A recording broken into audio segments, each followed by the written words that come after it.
সম্পর্ককে অন্য উচ্চতায় নিতে ভিসা অব্যাহতি চুক্তি করেছে বাংলাদেশ ও পূর্ব তিমুর।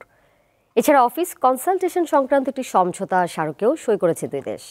রবিবার ঢাকায় প্রধান উপদেষ্টার কার্যালয়ে অন্তর্বর্তী সরকারের প্রধান উপদেষ্টা মোহাম্মদ ইউনুস এবং পূর্ব তিমুরের প্রেসিডেন্ট জোসে রামোস হোর্তার উপস্থিতিতে এই চুক্তি ও সমঝোতা স্মারকে সই হয়।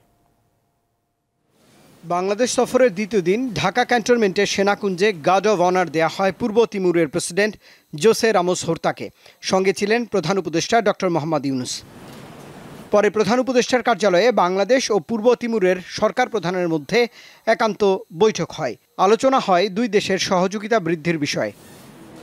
দুই দেশের মধ্যে কৌশলগত সমঝোতা স্মারক ও কূটনৈতিক ও অফিসিয়াল পাসপোর্টধারীদের জন্য ভিসা অব্যাহতি সংক্রান্ত চুক্তিতে সই করে দুই দেশ।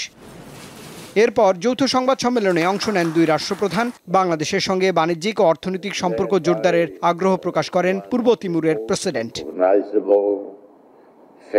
আমরা বাংলাদেশ থেকে আরও পণ্য আমদানি করতে পারি এবং বাংলাদেশি কোম্পানিগুলোকে তিমুর লেস্তে আসার জন্য আমন্ত্রণ জানাই। আগামী বছর আমরা আসিয়ানের সদস্য হব এবং সেই সাথে 700 মিলিয়ন জনগোষ্ঠীর অঞ্চলের অংশ হয়ে উঠব।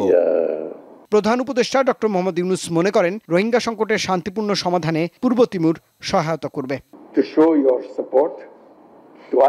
আমরা কিছু চুক্তি স্বাক্ষর করেছি, তবে চুক্তির বাইরে আমরা নিশ্চিত করেছি যে আমাদের বাণিজ্য ও বিনিয়োগ সম্পর্ক অব্যাহত থাকবে এবং প্রসারিত হবে। আসিয়ান সদস্য হিসেবে রোহিঙ্গা সমস্যার সমাধানে আসিয়ানের সমর্থন আদায়ে ভূমিকা রাখতে পারে পূর্ব তিমুর। বিজয় দিবস উদযাপন অনুষ্ঠানে যোগ দেওয়ার জন্য তিমুর লেস্তের প্রেসিডেন্ট জোসে রামোস হোর্তাকে বাংলাদেশের জনগণের পক্ষ থেকে ধন্যবাদ জানান ডক্টর ইউনুস।